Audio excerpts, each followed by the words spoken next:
করে এই মাগের বলা প্রবাসী বলে কাম করে না মাথা সোদ প্রবাসী বলে কাজ করে না সৌদি আরব বলে প্রবাসীরা কামে ফাঁকি দেয় মাগের বলা 2 টাকার ভাড়াতে ইউটিউবাররা আমাদেরকে নিয়ে যত কথাই বলো আমি আজকে একটি ফেসবুক পোস্টের মাধ্যমে বলেছি বন্ধুগণ ওই ভাড়াতে ইউটিউবাররা ভাড়ায় খাতে ভিডিওতে লাইক কমেন্ট ও রিঅ্যাকশন করবেন না এদের কোনো গুরুত্ব থাকবে না নুরুল হক নূর বেশি বাইরে গেছস বেয়াদবি করবি সিনিয়রদের সাথে জুতার বাড়ির চোটে নুরা খান কির ফলা ব্যাকটার ফলা জুতা দেখছস সিনিয়রদের সাথে বেয়াদবি করতে পারে কি তোরে ডাকসুর ভিপি কি বানাইছে কে অপকর্ম ও ব্যর্থতা স্বীকার করে ডাকসু ভিপি নুরুল হক নূরকে পদত্যাগের আহ্বান জানিয়েছেন বিএনপি মহাসচিব মির্জা ফখরুল ইসলাম আলমগীর। যে আপনার সরকারে বসে সরকারের সমস্ত সুযোগ সুবিধা নিয়ে তারা বিভিন্ন রকম কৌশল নিচ্ছেন, সেই কৌশল নিলে আমরা তা হতে দেব না। দুধ কলা দিয়ে যদি কাল সাপ পুষেন একদিন সেই সাপের বলে আপনার জীবনও যেতে পারে। মনে রাখবেন এরা কারণ নয়, এরকম আচরণ যারা করে যেই করুক, আমি কারো পার্টিকুলার নাম নিতে চাচ্ছি না, এরা আসলে মতলববাজ, এরা তাদের নিজের এবং এরা সমাজকে ডুবায় নিজেও ডুবে। প্রশ্ন হচ্ছে হঠাৎ কেন এই বিশাল রদবদল, কাদের কপাল পুড়ল আর কে পেলেন সবচেয়ে লোভনীয় মন্ত্রণালয়ে দায়িত্ব? তরুণ প্রজন্মের ক্রেজ আন্দালিব রহমান পার্থ কি সত্যি মন্ত্রিসভায় বাজিমাত করলেন? আর সবচেয়ে বড় প্রশ্ন, মন্ত্রী এমপিদের এই চেয়ার বদলা বদলি খেলায় নিজেই ভাই একটা আসর জমাইছে, ওইখানে স্লোগান দেওয়া হইতাছে, দেখেন মুখে হাসি, ভিপিনুরের কথা রাখছি, 10% ধাক্কা দিছি, এবং স্লোগান দিতেছে কে? মাথায় টুপি দাঁড়িয়ে আছে, আর উনার দেখেন মুখ, এই দেখবেন, আরে বাপ রে বাপ, কত লোকজন দেখছেন, সবাই সামনে স্লোগান দেওয়া হইতাছে, ভিপিনুরের কথা রাখছি, 10% ধাক্কা দিছি, মানে আরো 90% রাইখা দিছে। ওইটা যদি দেয় তাইলে তো ভাই সুনামি হয়ে যাবে।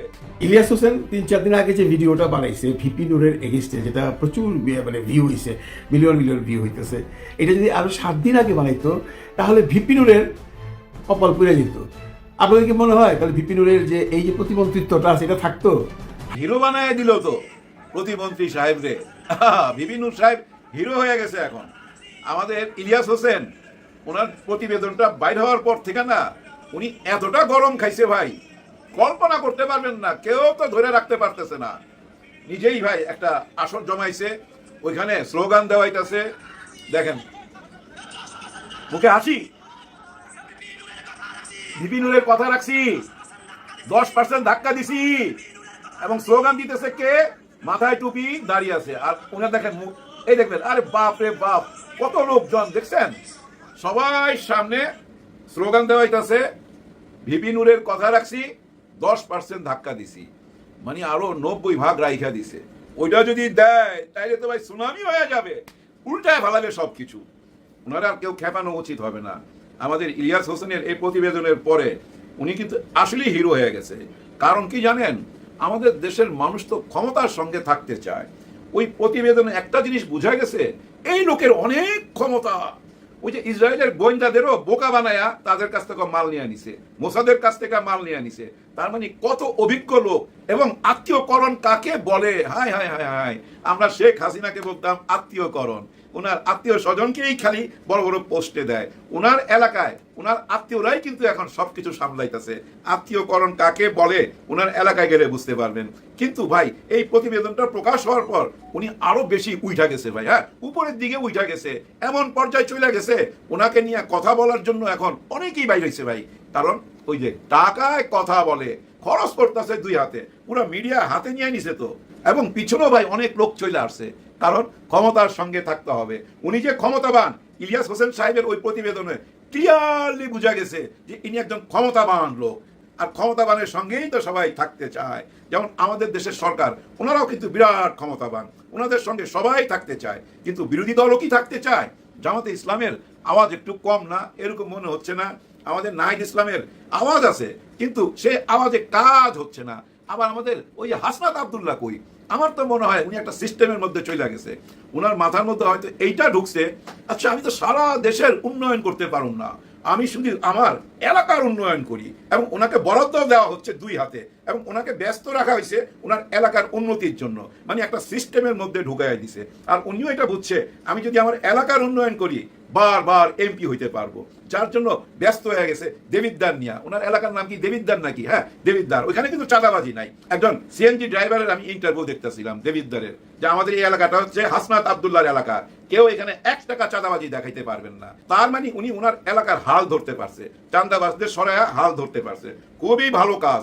কিন্তু লোকাল নেতা হয়ে যায় না, সিস্টেমের মধ্যে পড়া লোকাল নেতা হওয়ার দরকার নাই, আওয়াজ তুলতে হবে। কিন্তু এই মুহূর্তে কেন আওয়াজ তুলতেছে না, এই ব্যাপারটা নিয়ে একটু আলোচনা করতে চাই। কেন আওয়াজ তুলতেছে না? এর মধ্যে আপনারা দেখছেন আমাদের রাষ্ট্রপতির নির্বাচন হয়ে গেছে, খুবই সুন্দরভাবে হয়ে গেছে, মনোনয়ন হয়ে গেছে। নির্বাচন না, মনোনয়ন। হ্যাঁ, নির্বাচনের একটা নাটক হয়েছে, সেই নাটকটা খুব ব্যয়বহুল, আমরা দেখছি। ওকে, ডান। আগামীতে নাকি 70-এর এই অনুচ্ছেদ থাকবে না, সংস্কার কইরা নতুন অনুচ্ছেদের ভিতর দিয়া নির্বাচন হবে আগামীতে। আজ নগদ কাল বাকি, ওই যে দোকানের মধ্যে লেখা থাকে না, আজ নগদ কাল বাকি। প্রতিদিনই যায় দেখবেন নগদ চাইতেছে, বাকিটা আর আসে না, ওই কাল আর আসে না। ঠিক তেমনি জুলাই গণ অভ্যুত্থানের স্বীকৃতি চাই, গণভোটের অধিকার চাই, আর ওনারা বলে অক্ষরে অক্ষরে পালন করব। আমরা যেহেতু সিগনেচার করছি, অক্ষরে অক্ষরে পালন করব। প্রতিদিনই ওনাদের কাছে চাওয়া হয়, প্রতিদিনই ওনাদের কাছে দাবি জানানো হয়, আর প্রতিদিনই ওনারা বলে অক্ষরে অক্ষরে পালন করব। আজ নগদ কাল বাকির মতো। তারপরও ভাই কিছু আলাপ করতে হবে, গভীরে যাইতে হবে আলাপের। কি হইতে যাচ্ছে, নাটাই সুতা কার হাতে? গতকালকে আপনারা দেখছেন রাষ্ট্রপতির অনুষ্ঠানে সবাই গেছিল, কিন্তু আমাদের ডক্টর ইউনূস স্যারও গেছিল। উনি কোথায় বসছিল? মাননীয় প্রধানমন্ত্রীর ডান দিকে। বাম দিকে ওয়াইফ বসতে হয় ভাই, এটা নিয়ম। মেয়েরা বাম দিকে বসে, হাজবেন্ডের বাম দিকে মেয়েরা বসে, কারণ এদিকে হৃদয়টা, হার্ট এখানে, যার জন্য এই জায়গাটা বসানো হয়। আর ডান মানি এদিকে, সবচেয়ে আপন মানুষ ডান দিকে। ডান কারা, এটা মাথায় রাখেন, এই জন্য ডান দিকে। এখন দেখেন ওইখানে কিন্তু দেখলাম ওনাদের মুখে হাসি। এখন একটা প্রশ্ন হলো, এই যে এই দলের ভিতর থেকেই ভাই টক শুতে যায়, অনেকে বলে এই ডক্টর ইউনূসের বিচার হইতে হবে, ওনাকে ছাড় দেওয়া যাবে না, হাবি যাবি অনেক রকম অপমানজনক কথা। কিন্তু সরকার কি সেটা মনে করে? নিশ্চয়ই না। কেননা এটা সোজা অঙ্ক ভাই, একেবারেই সরল একটা অঙ্ক। কারণ কি জানেন? ওই যে ইউনূস সরকারকে বৈধতা দিতেই হবে, বর্তমান সরকারকে। এই সরকার দিতে বাধ্য, ওই ইউনূস সরকারকে বৈধতা দিতে বাধ্য বর্তমান সরকার। কারণ নাইলে তো ভাই আমারই বৈধতা থাকে না। ওই 18 মাসের সরকার যদি বৈধতা না পায়, তাইলে এই নির্বাচন কি বৈধ নির্বাচন হইতে পারে? এই সরকারও তো অবৈধ হয়ে যায়। তার মানে দুজনই দুজনের কাছে ধরা। আমি দিব তোমাকে বৈধতা, তুমি দিবা আমাকে বৈধতা। দুজনকে দুজনের দরকার, খুবই দরকার। ইউনূস সরকার বৈধতা দিবে বিএনপি সরকারকে, আবার বিএনপি সরকার বৈধতা দিবে ইউনূস সরকারকে। নাইলে তো ভাই দুজনই ফাইসা যাবে। যার কারণে আমি মাঝে মধ্যেই বলি, এই সরকারের পিছিয়ে আছে একজন, সেটা ডক্টর ইউনূস স্যার। এটা আপনারা পরও হিসাব মিলাইতে পারবেন এবং প্রমাণও পাবেন। আপাতত এইটুকুই খালি বলি, ডক্টর ইউনূস স্যার যদি পিছন থেকে সইরা যায়, এই সরকার মহা বিপদে পড়বে। হ্যাঁ ভাই, মহা বিপদে পড়বে। ওনারা কিন্তু দেখেন দেখতে দেখতে 6 মাস পার কইরা দিছে, কিন্তু এখনো স্থির হইতে পারে নাই। এলোমেলো একটা ভাব আছে। দেখবেন এই মন্ত্রীকে এখানে নিয়ে যাচ্ছে, এই মন্ত্রীকে এখানে নিয়ে আসতেছে। ওই তাস যেমন সাফল দিতে হয় না খেলার সময়, এরকম সাফল দিয়ে যেতেছে। এর জায়গায় ওকে নিতেছে, ওর জায়গায় একে আনতেছে। এর মধ্যে কিন্তু তথ্যমন্ত্রী হয়ে গেছে আমাদের আন্দালিব পার্থ, আর যে তথ্যমন্ত্রী ছিল সে আবার আমাদের প্রধানমন্ত্রীর উপদেষ্টা হয়ে গেছে। এরকম চেঞ্জ হয়েছে চারিদিকে। আর প্রশাসনের মধ্যেও কিন্তু এরকম রদ বদল কইরা নিজেদের লোক সেটিং হয়ে গেছে। এর মধ্যে শোনা যাচ্ছে 28টা বিশ্ববিদ্যালয়ের মধ্যে ভাইস চ্যান্সেলর যে দেওয়া হয়েছে, সেটা নিজের দলের লোক দিছে। ধরেন এই শিক্ষকটা আমাদের হয়ে কাজ করছে গত 15-16 বছর, তাকে ভাইস চ্যান্সেলর বানায় দিছে। এইভাবে সব জায়গায় সেটিং করছে। এবং বর্তমান বিএনপির মহাসচিব রিজভী সাহেব বলছে আমেরিকাতেও নাকি দলীয়করণ করা হয়, পুলিশ অফিসার থেকে আরম্ভ করে মিলিটারি সব জায়গায় নিজেদের লোক দেওয়া হয়, যার জন্য ওনারা দলীয়করণ করতেছে। যেভাবে আমাদের বিপিন সাহেবও ওনার এলাকায় আত্মীয়করণ করছে। এইভাবেই দেশ আগায়া যাচ্ছে। কিন্তু আওয়াজ কেন কম? এই যে সরকারি দলের একজন প্রতিমন্ত্রী কত অপমানজনক কথাবার্তা বলতেছে। ওই যে 71 সালে কিভাবে কি করছে না করছে, নারী ঘটিত ব্যাপারগুলো সামনে নিয়ে আসতেছে, এবং ওই যুদ্ধে তাদের কি ভূমিকা ছিল সেটাও সামনে আনছে। এবং এইটাও বলছে আওয়ামী লীগ তাদেরকে নিষিদ্ধ কইরা গেছে, আমরা কিন্তু করুণা কইরা বাঁচায় রাখছি। যদি ধাক্কা দেয়, ওই যে 90 ভাগ হাতে রাইখা দিছে, 10 ভাগ ধাক্কা দিছে, ওইটা দিয়ে বুঝাই দিছে। এখন মানুষের মনে প্রশ্ন উঠে গেছে, আয় হায়, এইটা কি ভাই সেই গৃহপালিত একটা বিরোধী দল হয়ে গেল জামাত ইসলাম? এই কথাটা কিন্তু সামনে আসছে। এনসিপির ব্যাপারও একই কথা সামনে আসছে। কিন্তু আমি একটু বুঝায় বলার চেষ্টা করি। এই যে কিছুদিন যাবত একটা কথা ভাই চারিদিকে ছড়ায় গেছে, মিডিয়া এটাকে বারবার সামনে তুলে আনতেছে, কি শহীদ হাদির সেই হত্যাকারীকে দিতে হবে, শেখ হাসিনাকে দিতে হবে, আরেকটা জানি কি চাইছিল ভুইলা গেছি। এই 3টা না দেওয়া পর্যন্ত আমরা ভারতে যাব না। এই কথাটা কিন্তু মিডিয়া ছড়াই দিছে, আমরাও কথা বলছি, কিন্তু ভিতরে ভিতরে কি এইটা? না, নিশ্চয়ই না। ভিতরে ভিতরে কি সেটা আপনারা দেখতে পাবেন। কেউ কাউকে দিবে না, শেখ হাসিনাকে দেওয়ার প্রশ্নই উঠে না, হাদির ওই হত্যাকারীকেও দিবে না। আমাদের সরকার নিশ্চয়ই যাবে, ভবিষ্যতে ইলিশ মাছও পাঠাবে, ওই দেশের সঙ্গে বৈঠকও হবে, সবই হবে। দেখবেন কোনো শর্ত ছাড়াই বৈঠক হয়ে গেছে এবং আমাদের মাননীয় প্রধানমন্ত্রী দিল্লিতে চলে গেছে। হ্যাঁ, কিছুদিনের মধ্যেই দেখতে পাবেন। আর ওই একটি কারণেই কিন্তু বিরোধী দলের আওয়াজ নাই, আওয়াজ কম, কারণ ওনারা অপেক্ষায় আছে দেখি কবে যায় ভারতে আর ওই শহীদ হাদির হত্যাকারীকে আনতে পারে কিনা। শেখ হাসিনা ধরলাম অনেক বড় ব্যাপার, কিন্তু শহীদ হাদির হত্যাকারীকে নাই না। ওনারা যদি ওই ভারত সফরে যায় তখনই তো আন্দোলনের একটা জোয়ার আসবে। বিএনপির মনোনীত প্রার্থী মির্জা ফখরুল ইসলাম আলমগীর গতকাল দুপুরে তিনি দেশের নবনির্বাচিত রাষ্ট্রপতি হিসেবে শপথ গ্রহণ করেন। আর শপথ নেওয়ার পর তিনি বিন্দুমাত্র সময় নষ্ট করেননি। সন্ধ্যা নামতেই তার হাত ধরে শপথ নিলেন তারেক রহমানের নেতৃত্বাধীন সরকারের নতুন 6 কাণ্ডারি। এই 6 জনের মধ্যে 4 জন শপথ নিয়েছেন পূর্ণমন্ত্রী হিসেবে এবং 2 জন শপথ নিয়েছেন প্রতিমন্ত্রী হিসেবে। চলুন এবার জেনে নেওয়া যাক কারা পেলেন এই মহামূল্যবান দায়িত্ব। পূর্ণমন্ত্রী হিসেবে যারা শপথ নিয়েছেন তাদের মধ্যে সবচেয়ে বড় চমক হিসেবে যুক্ত হয়েছেন বাংলাদেশ জাতীয় পার্টি বা বিজেপির চেয়ারম্যান এবং তরুণ প্রজন্মের মধ্যে আলোচিত নেতা আন্দালিব রহমান পার্থ। জোট রাজনীতির অন্যতম এই প্রাণ ভোমরাকে মন্ত্রিসভায় অন্তর্ভুক্ত করার দাবি ছিল অনেক আগে থেকেই। আজ সেটি বাস্তবে রূপ নিল।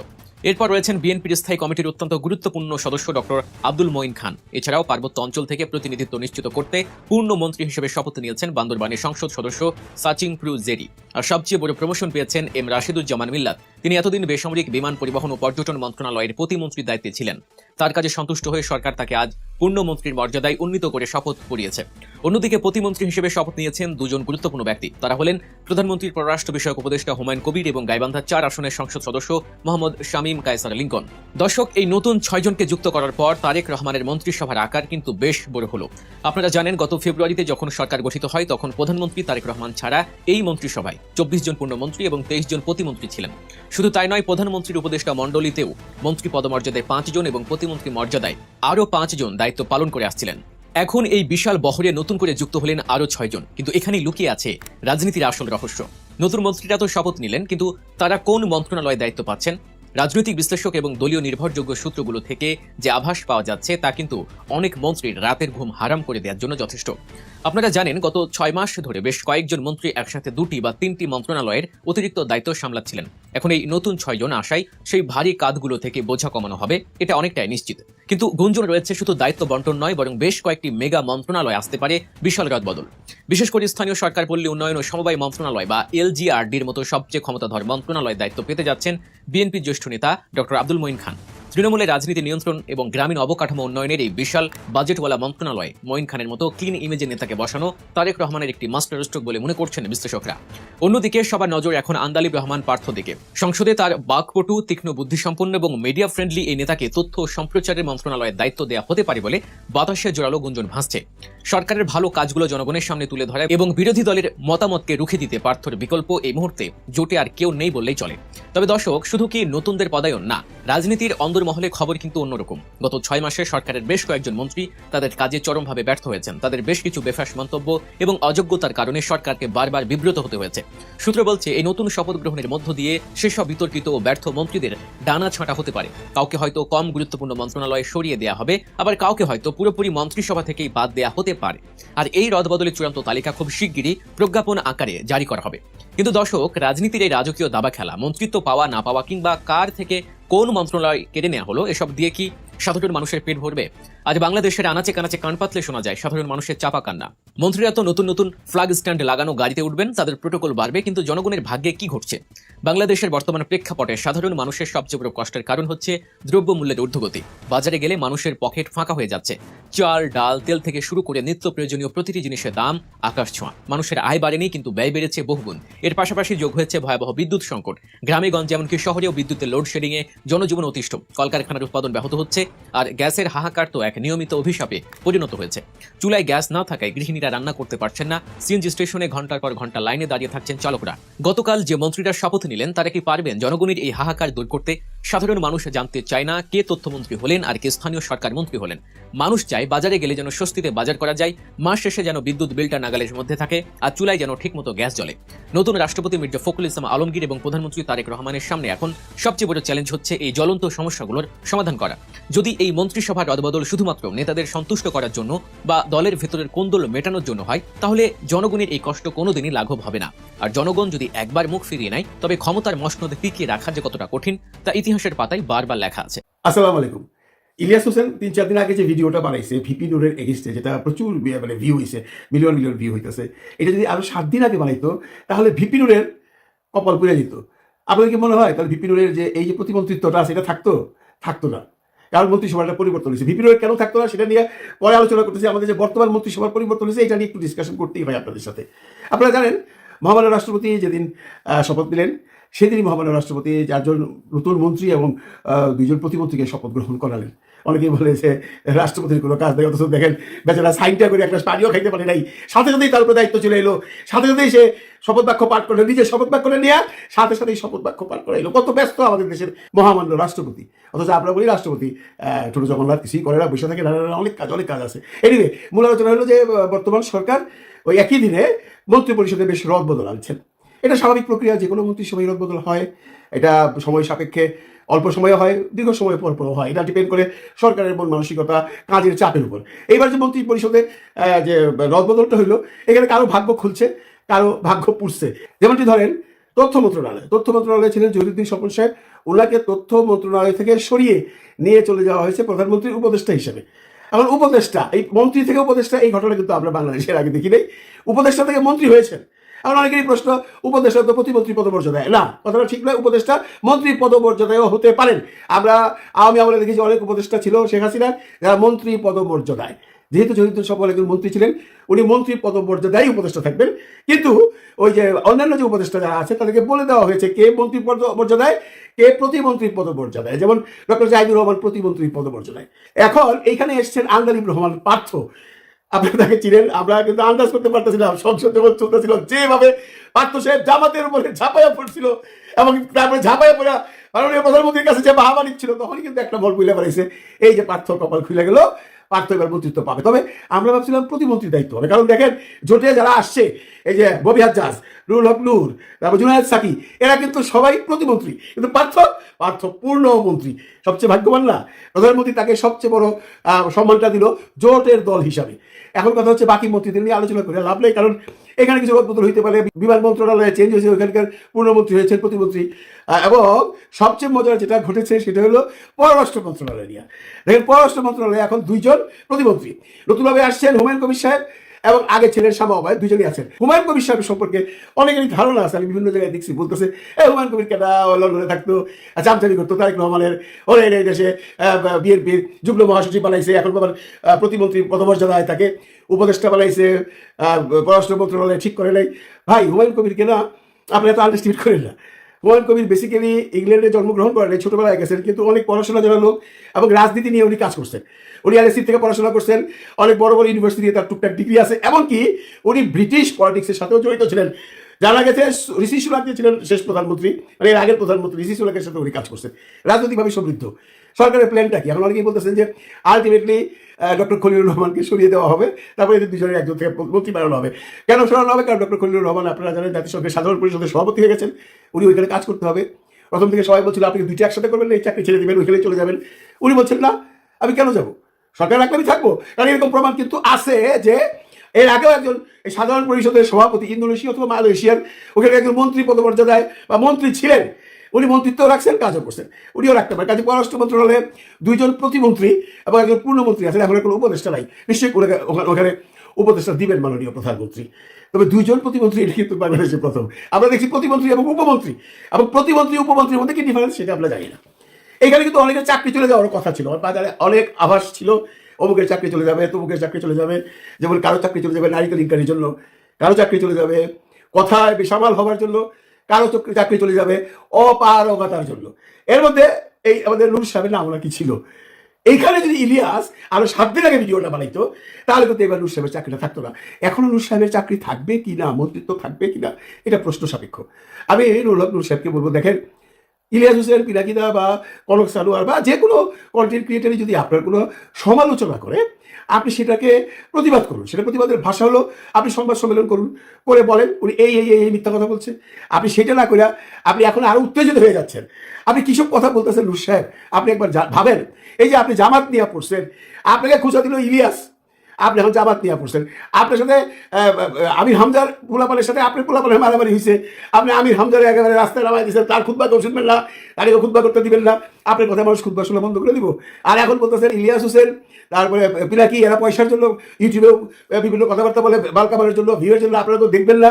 আপনি না করলে কেউ দেখবো না। আপনি ভাবেন কি করে যে আপনি বললে ইলিয়াসের কন্টেন্ট কেউ দেখবে না? দেখবে না।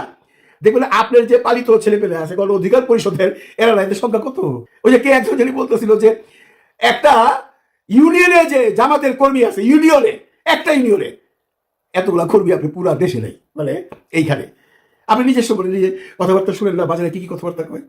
এই যে মানুষ হয় আপনার কিছুদিন আগে দেখলাম বলতেছে উনি টাকা খায় বিকাশে, মার খায় নগদে। এগুলো শুনলে ভালো লাগে? বলেন বলেন আপনার এখন কি করা উচিত ছিল? ইলিয়াসের প্রতিবাদে আপনি সংবাদ সম্মেলন করা উচিত ছিল, বলা উচিত ছিল যে ইলিয়াস সাহেব আমাকে এগুলো করতেছে। ইলিয়াসের সাথে আপনি লাগেন কেন? বলেন সাপের লেজ দিয়ে কেউ মানে কেউ চুলকায়? কেউ চুলকায় না তো। আপনাকে ইলিয়াস বলছে ভুলে যান। দেখেন মির্জা আব্বাস সব সম্পর্কে পিনাকিদা কিছু কথা বলছিল, মনে আছে আপনাদের ইলেকশনের অনেক আগে? মির্জা আব্বাস সাহেব রীতিমতো সংবাদ সম্মেলন করে বলছে পিনাকি যে সমস্ত কথাবার্তা বলছে সেগুলো মিথ্যা, আমার আমার স্ট্যাটাস, আমার ফ্যামিলি ইত্যাদি। কে বিশ্বাস করছে না করছে বড় প্রমাণ না, ব্যাপারটা কিন্তু ওইখানে শেষ হয়ে গেছে। পিনাকি ওইটা নিয়ে কোনো আলোচনা করে নাই, যেহেতু আব্বাস সাহেব পিনাকির সম্পর্কে কোনো বদনাম করে নাই। তখন উনি উনার বয়ান দিচ্ছে যে আমার সম্পর্কে যে মিথ্যা অপপ্রচারগুলো করা হয়েছে আমি এইগুলোর জবাব দিচ্ছি। আপনি তাই করবেন। আপনি তো মির্জা আব্বাস সাহেবের চাইতো একজন শিক্ষিত ব্যক্তি, আপনি রাজনীতি করেন, সেও রাজনীতি করে, দেখেন তার রাজনীতির চিন্তাধারা কিরকম। উনি পিনাকিকে কিছু বলেন, আপনি আসেন এখনো ইলিয়াসের পিছনে লেগা। কালকেও দেখলাম স্ট্যাটাস দিচ্ছেন, কেন রে ভাই? দরকার আছে? ইলিয়াস সাহেব বলছে, প্রমাণ দিয়ে দিচ্ছে, আপনি যদি পারেন সেই প্রমাণগুলোকে খণ্ডান, একটা সংবাদ সম্মেলন করেন, ওইটা সবাইকে বলেন ইলিয়াস সাহেব ভুল তথ্য দিচ্ছে। সেটা না করে আপনি তার সাথে ঝগড়ায় যাচ্ছেন। ভালো হচ্ছে এই প্রতিবেদনটা যদি 7 দিন আগে আসতো, তাহলে যে মন্ত্রিসভায় বদল হয়েছে না, আপনি লাই হয়ে যেতেন। এখনো হইবেন কিনা কেউ জানে না, কারণ তারেক রহমান সাহেব ছিমছাম কাজ করেন, বুঝতে পারছেন? চুপচাপ আছে, অবজার্ভ করতেছে।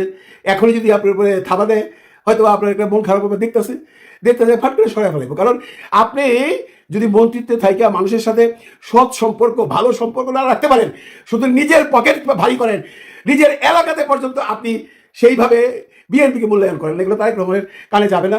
বিএনপি পোলাপান নাই ওখানে, বিএনপি পোলাপান তো আপনার সাথে কথা বলতে আসছে ওইখানে নাকি গণ অধিকার পরিষদ বিরাট শক্তিশালী, এগুলো বন্ধ করেন। গণ অধিকার পরিষদটা কে চিনে? বিএনপি ওই ছেলেগুলা এই 17 বছর কষ্ট করছে। আপনারা তো অনেক ভাগ্যবান। এই যে আপনি বলেন, জুনায়েদ সাকি বলেন, আন্দালিব রহমান পার্থ বলেন, ববি হাজ্জাজ বলেন, আপনারা তো অনেক ভাগ্যবান। বিএনপি এত এত এত এত নিবেদিত এবং বিএনপির জন্য জীবন দিয়ে দিতে পারে এরকম সিনিয়র নেতাদের বাদ দিয়া আপনাদের তারেক রহমান সাহেব কোলে তুলে দিচ্ছে কেন?